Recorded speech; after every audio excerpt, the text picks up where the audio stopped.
नमस्कार मित्रों, बहुत बहुत स्वागत है आप सभी का आपके अपने यूट्यूब चैनल आरजीएस में। और आप लोग कैसे हैं कमेंट बॉक्स में बताइएगा। हम लोग डेली करंट अफेयर प्रोग्राम को लेकर के फिर से हाजिर हैं। तो इस डेली करंट अफेयर के माध्यम से जो समसामयिक घटनाएं होती हैं, जो आपकी परीक्षा की दृष्टि से बहुत ही महत्वपूर्ण हो सकती हैं, उन्हें एमसीक्यू और व्याख्या के माध्यम से आप तक पहुँचाने का कार्य रहता है। और इसके तहत जो करंट के मुद्दे हैं उन्हें तो शामिल किया ही जाता है, साथ ही साथ जो स्टैटिक पार्ट है उसे भी शामिल किया जाता है।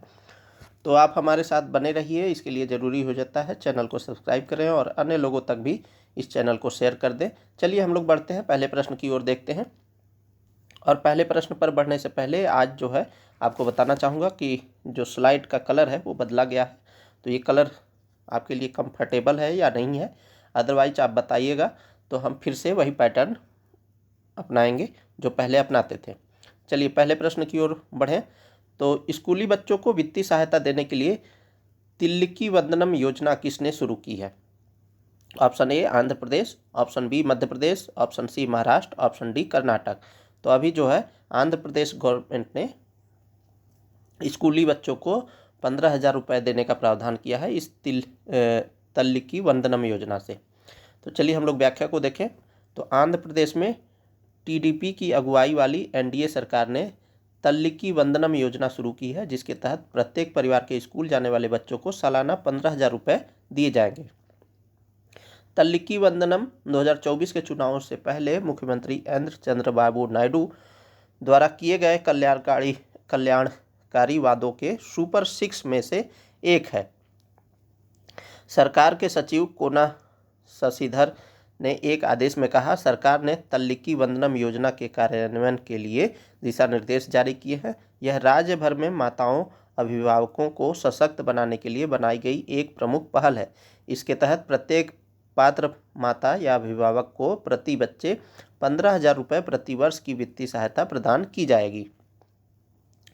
किसी परिवार में कक्षा 1 से इंटरमीडिएट तक स्कूल जाने वाले बच्चों की संख्या चाहे जो भी हो, इस योजना को सभी पात्र परिवारों तक विस्तारित किया जाएगा। यानी क्लास 1 to 12 तक ये योजना लागू की गई है।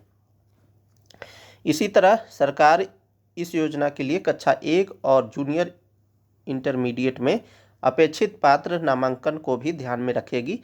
तिल्लिकी वंदनम योजना के 67 लाख से अधिक छात्र और 43 लाख माताएं लाभान्वित होंगी।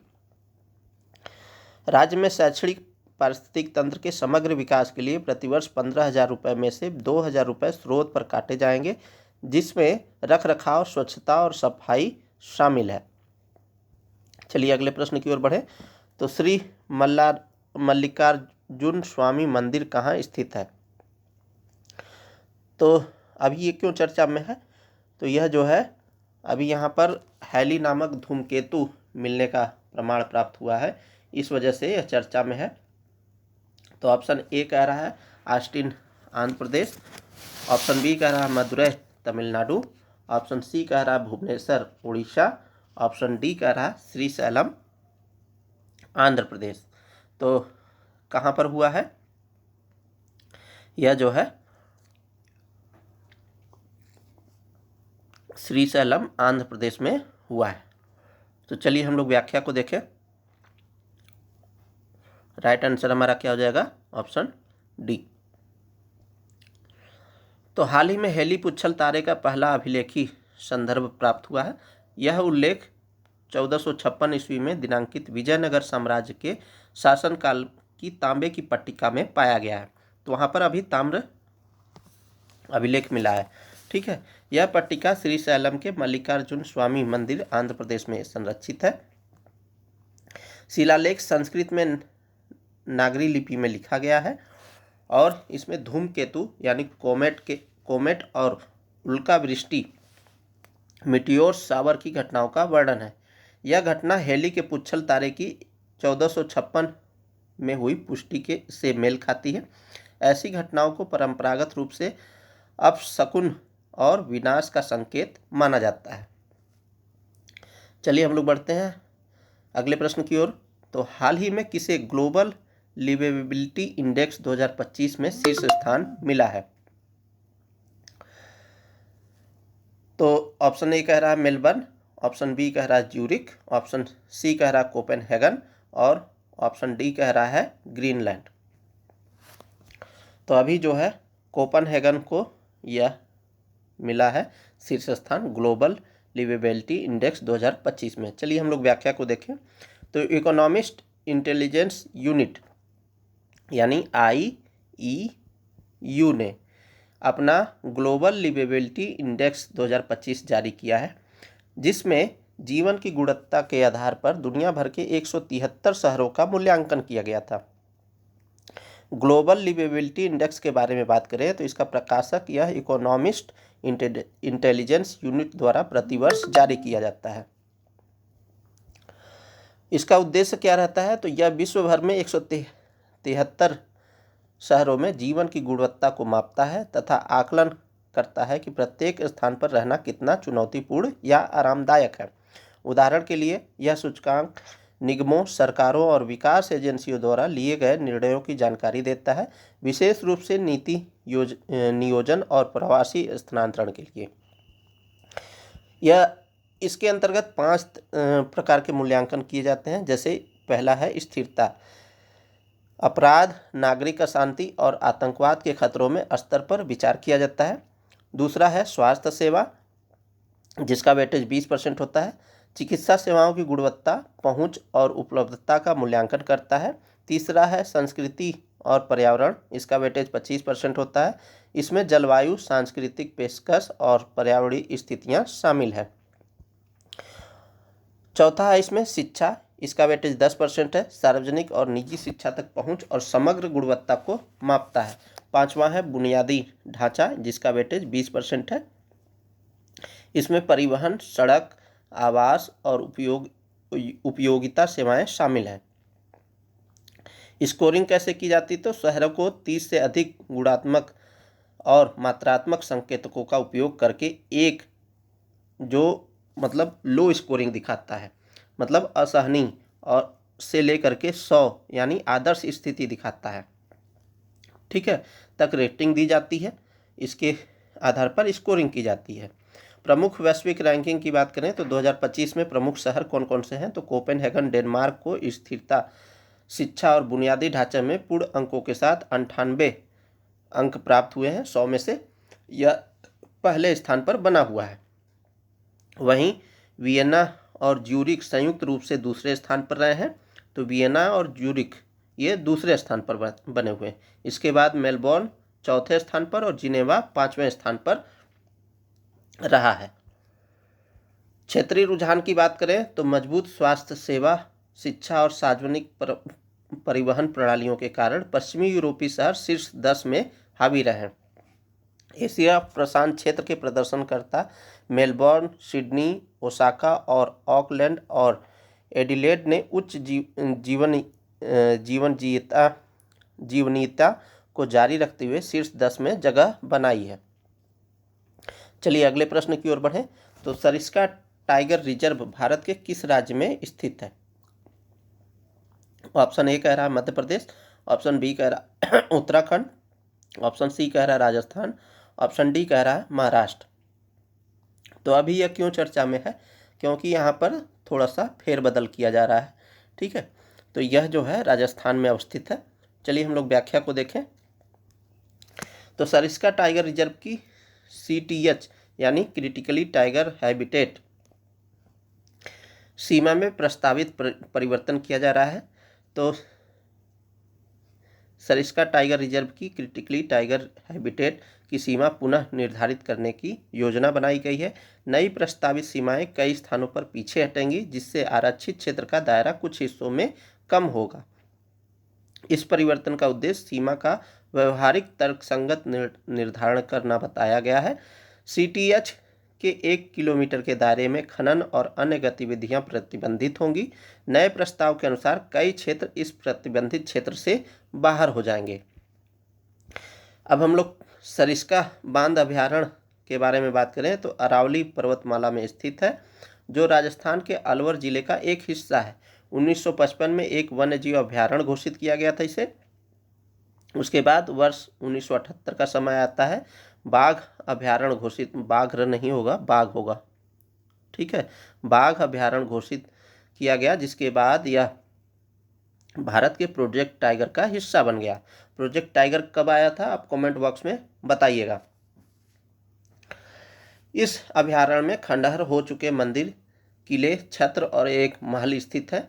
कंकरवाड़ी किला अभयारण्य के केंद्र में स्थित है और कहा जाता है कि मुगल सम्राट औरंगजेब ने कोह को, दारा सिकोह को इस किले में कैद कर लिया था। दारा सिकोह होगा, ठीक है, दारा सिकोह को इस किले में कैद कर लिया था। सिंहासन के उत्तराधिकार के संघर्ष में अपने भाई दारा सिकोह को इस किले में कैद कर लिया था। इस अभयारण्य में पांडुपोल में पांडवों से संबंधित भगवान हनुमान का एक प्रसिद्ध मंदिर भी अवस्थित है। चलिए अगले प्रश्न की ओर बढ़ें। तो बिहार से पहली बार रेल डीजल इंजन किस देश को निर्यात किया गया है? तो बिहार में बनाया गया था और पहली बार ऐसा हुआ है कि वहाँ से डीजल इंजन को निर्यात किया गया है, इसीलिए चर्चा में है। ऑप्शन ए कह रहा है गिनी, ऑप्शन बी कह रहा है मालदीव, ऑप्शन सी कह रहा है जापान, ऑप्शन डी कह रहा है श्रीलंका। तो यह जो है गिनी को निर्यात किया गया। तो प्रधानमंत्री नरेंद्र मोदी जी ने 20 जून 2025 को सारण के मढ़ौरा स्थित लोकोमोटिव फैक्ट्री में बने डीजल इंजन को विदेश भेजने के लिए हरी झंडी दिखाई। इसे पश्चिमी अफ्रीकी देश गिनी को भेजा जा रहा है। यह इतिहास में पहली बार हुआ है कि बिहार में बना कोई इंजन विदेश भेजा जा रहा है। इस इंजन को मात्र 1 महीने में तैयार किया गया है। यह पहल होगा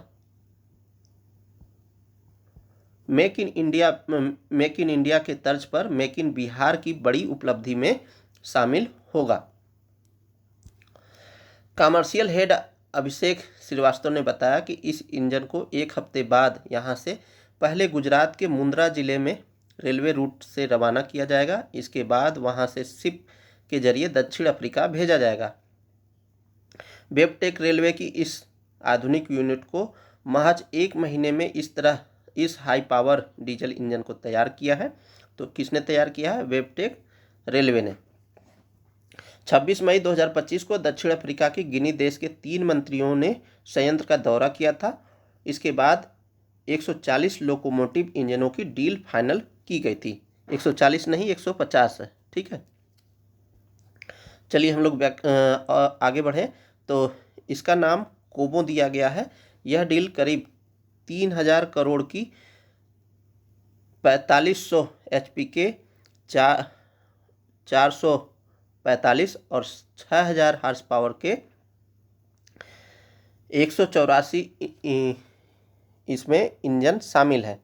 तो 1 HP बराबर कितना होता है? 1 HP बराबर 746 वाट, ठीक है।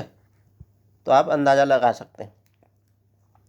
इस संयंत्र के वैश्विक लोकोमोटिव मैन्युफैक्चरिंग हब बनने के बाद इसकी क्षमता कई गुना बढ़ने वाली है। चलिए अगले प्रश्न की ओर बढ़ें। तो साहित्य अकादमी युवा पुरस्कार 2025 हिंदी किसे मिला है? तो पार्वती तिर्की, ऑप्शन बी कह रहा है स्थिर शुक्ला, ऑप्शन सी कह रहा है नेहा रुबाब, ऑप्शन डी कह रहा है अद्वैत कोट्टारी को। तो यह पार्वती तिर्की को मिला है, इसलिए राइट आंसर हमारा ए हो जाता है। चलिए हम लोग व्याख्या को देखें। तो साहित्य अकादमी जो भारत की राष्ट्रीय साहित्य संस्था है ने वर्ष 2025 के लिए अपने प्रतिष्ठित युवा पुरस्कार तथा बाल साहित्य पुरस्कार के विजेताओं की घोषणा की है। तो किसने किया है? भारत की राष्ट्रीय साहित्य संस्था, ठीक है।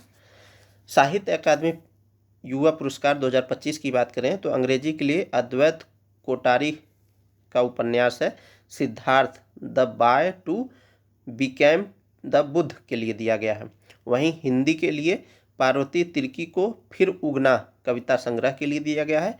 उर्दू में नेहा रुबाब को उपन्यास मजहरुल हक तहरीक ए आज़ादी ए हिंद के लिए दिया गया है। वहीं मैथिली भाषा के लिए नियो झा मणि को उनके काव्य संग्रह बनारस आहम के लिए दिया गया है।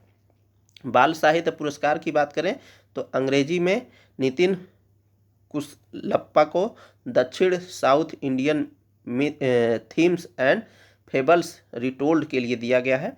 वहीं हिंदी में सुशील शुक्ल को एक बातें 12 के लिए दिया गया है। वहीं मैथिली में मुन्नी कामत को चुक्का यानी बाल कहानियों के संग्रह के लिए दिया गया है। वहीं उर्दू में गजनफर इकबाल को कौमी सितारे लेख संग्रह के लिए दिया गया है। साहित्य अकादमी की बात करें तो इसकी स्थापना 12 मार्च 1954 में हुई थी और भारत सरकार द्वारा राष्ट्रीय साहित्य अकादमी के रूप में औपचारिक रूप से उद्घाटन किया गया। इसका उद्देश्य क्या होता है तो भारतीय साहित्य को बढ़ावा देना, उच्च साहित्यिक मानदंड स्थापित करना, विभिन्न भाषाओं के बीच संवाद को प्रोत्साहित करना तथा सांस्कृतिक एकता को बढ़ावा देना। और कितने भाषाओं में दिया जाता है तो यह कुल 24 भाषाओं में दिया जाता है, जिसमें भारत की 8वीं अनुसूची में शामिल 22 भाषाएं तो शामिल ही हैं, साथ ही साथ अंग्रेजी और राजस्थानी में भी यह दिया जाता है। चलिए अगले प्रश्न की ओर बढ़ें।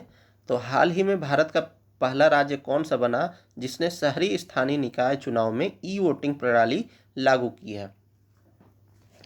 तो option A Rajasthan, option B Uttar Pradesh, option C Maharashtra, option D Bihar.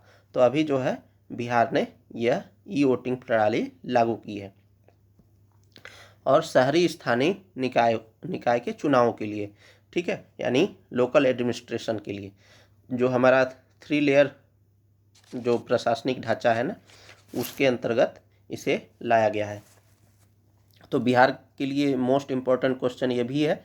और अभी रेल वाला जो हम लोग गिनी को देने का गिनी भेजेगा जो रेल इंजन, वो भी इम्पोर्टेंट हो जाता है बिहार के लिए।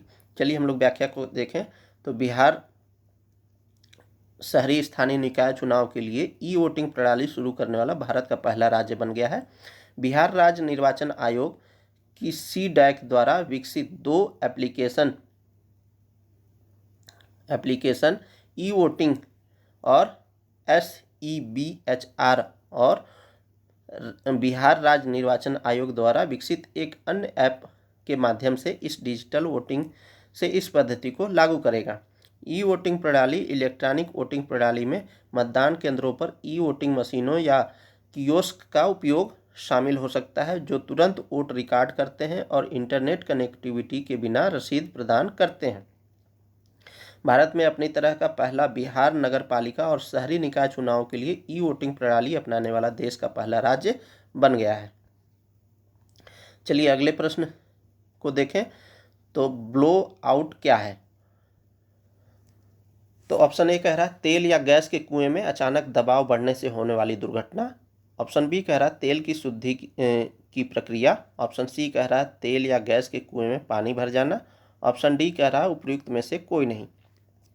तो यह जो है तेल या गैस के कुएं में अचानक दबाव बढ़ने से होने वाली दुर्घटना है और अभी जो है यह असम में देखा गया है। तो ब्लो आउट है क्या? तो ब्लो आउट एक प्रकार की दुर्घटना है जो प्राकृतिक गैस या तेल कुएं में होती है। यह तब होता है जब भूमिगत गैस का दबाव अचानक उस उपकरण की क्षमता से अधिक हो जाता है जो इसे नियंत्रित करता है। सामान्यतः ड्रिलिंग के दौरान गैस को रोकने के लिए ड्रिलिंग मड यानी मट्टी जैसा घना पदार्थ और ब्लो आउट प्रिवेंटर नामक वाल्व का इस्तेमाल होता है। यदि दबाव मड और वाल्व के मुकाबले अधिक हो जाए तो गैस तेजी से ऊपर की ओर निकलता है। गैस ड्रिलिंग फ्लूइड रेत और तेल के साथ मिलकर के सतह पर अनियंत्रित जेट की तरह फूटती हैं। प्राकृतिक गैस ज्वलनशील होती हैं, इसलिए यह अक्सर आग की लपटों में बदल जाती हैं। उदाहरण जून 2025 में असम के शिवसागर जिले में ब्लो आउट की घटना देखी गई थी और इसके लिए फिर जर्मनी के विशेषज्ञों को बुलाया गया था। चलिए अगले प्रश्न की ओर बढ़ें तो पेरियार टाइगर रिजर्व कहाँ स्थित है? Option A Kerala, option B Tamil Nadu, option C Telangana, option D Assam. तो यह केरल में अवस्थित है। ऑप्शन ए हमारा सही हो जाता है। केरल के इडुक्की और पथनमथिट्टा जिलों में आता है, पश्चिमी घाट के दक्षिणी क्षेत्र में स्थित है और 1950 में वन्यजीव अभ्यारण्य घोषित किया गया था एवं 1978 में बाघ अभ्यारण्य घोषित किया गया था। इसका नाम जो है पेरियार नदी से लिया गया है। उद्गम जो है अभ्यारण्य के अंदर ही होता है पेरियार नदी का।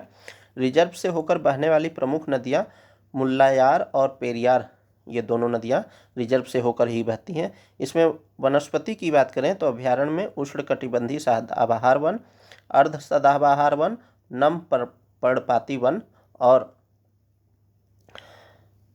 अभ्यारण्य में फूलदार पौधों की लगभग 1966 प्रजातियां उगती हैं। इनमें से 516 पर 16 पुष्प हैं। यह अभ्यारण्य लगभग 300 औषधि पौधों का भंडार है। और पेरियार की अवस्थिति देख लीजिए तो ये है केरल में दक्षिणतम में।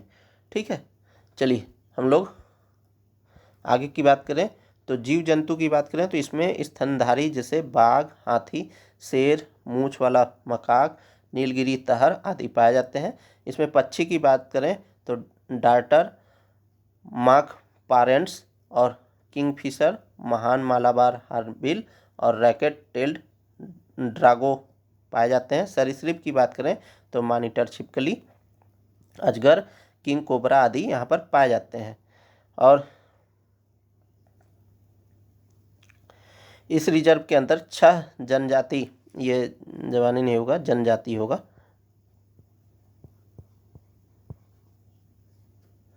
तो इस रिजर्व के अंदर 6 जनजाति समूह रहते हैं जैसे कि मन्नान, पालियां, मलयारायण, माला, पंडारम, उराली और उल्लादान, ये सब वहाँ की जनजातीय समूह हैं।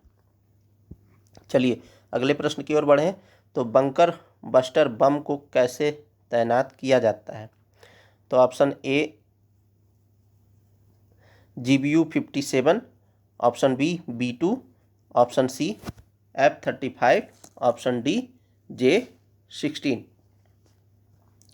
तो अभी क्या है कि जो ईरान और इजराइल का संघर्ष चल रहा है उस दौरान जो है अमेरिका ने भी ईरान के 3 परमाणु स्टेशनों पर अपना रॉकेट दागा है और उसमें बंकर बस्टर बम को तैनात करने के लिए B2 को भेजा था। ठीक है, इसके ज़रिए भेजा था। तो चलिए हम लोग व्याख्या को देखें तो बंकर बस्टर वे बम जिन्हें ज़मीन के भीतर गहराई तक घुसकर विस्फोट करने के लिए डिज़ाइन किया जाता है उन्हें बंकर बस्टर कहते हैं। बंकर मतलब क्या? ज़मीन के अंदर कोई भी स्ट्रक्चर। ठीक है, GBU-57 ए या बी को मैसिव ऑर्डिनेंस पेनेट्रेटर कहा जाता है। वजन इसका लगभग 30,000 पाउंड यानी 1360 किलोग्राम होता है। एक सटीक निर्देशक होता है, मतलब निशाने पर ही जाकर के गिरता है। बम की लंबाई लगभग कितनी होती है? तो 6.6 मीटर और यह 200 फीट यानी 71 मीटर तक चट्टान या कंक्रीट में घुसकर विस्फोट कर सकता है। जैसे ये कोई सतह हो गया है तो ये बम जाएगा तो लगभग 61 मीटर तक ये अंदर जाएगा फिर जाकर के विस्फोट करेगा। तो इसलिए यह इम्पॉर्टेंट हो जाता है।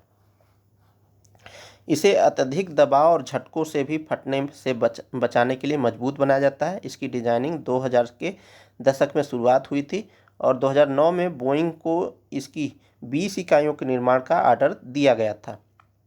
और ये इस तरीके का बम जो है बंकर बस्टर बम जो है सिर्फ अमेरिका के पास ही मौजूद है। इस बम को कैसे तैनात किया जाता है? तो GBU-57 को सिर्फ B2 स्पिरिट स्टील्थ बॉम्बर द्वारा तैनात किया जाता है। अब ये स्टील्थ टेक्नोलॉजी क्या है?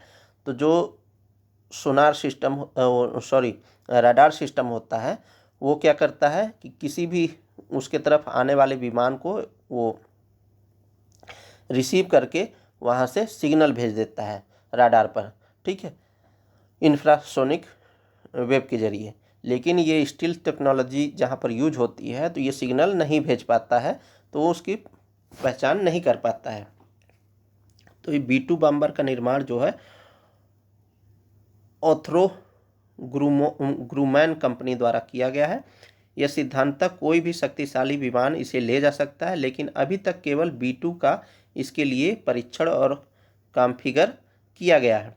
B2 की बिना रिफ्यूलिंग की रेंज लगभग 700 मील है, यानी 11,000 किलोमीटर तक यह बिना रिफ्यूलिंग किए जा सकता है। एयर टैंकर की मदद से इसकी रेंज 11,500 मील हो जाती है, यानी 1850 किलोमीटर से अधिक हो सकती है। इस कारण B2 दुनिया में किसी भी लक्ष्य को साधने में सक्षम है। तो ये था दोस्तों आज के लिए डेली करंट अफेयर का प्रोग्राम, और उम्मीद करते हैं आप लोग इसकी उपयोगिता को समझ रहे होंगे और हमारे साथ बने रहिए, डेली करंट अफेयर के साथ जुड़े रहिए और अपनी तैयारी को गति देते रहिए। इसके लिए ज़रूरी होता है कि आप चैनल को सब्सक्राइब कर लें और अन्य लोगों तक भी इसे शेयर करें। आप कमेंट बॉक्स में कमेंट के माध्यम से आप अपने सुझाव जो है भेज सकते हैं, ताकि आने वाले समय में हम और भी अच्छे तरीके से इसमें सुधार कर सकें। तो मिलते हैं किसी नेक्स्ट वीडियो में, तब तक के लिए बहुत बहुत धन्यवाद, बहुत बहुत शुक्रिया। जय हिंद दोस्तों।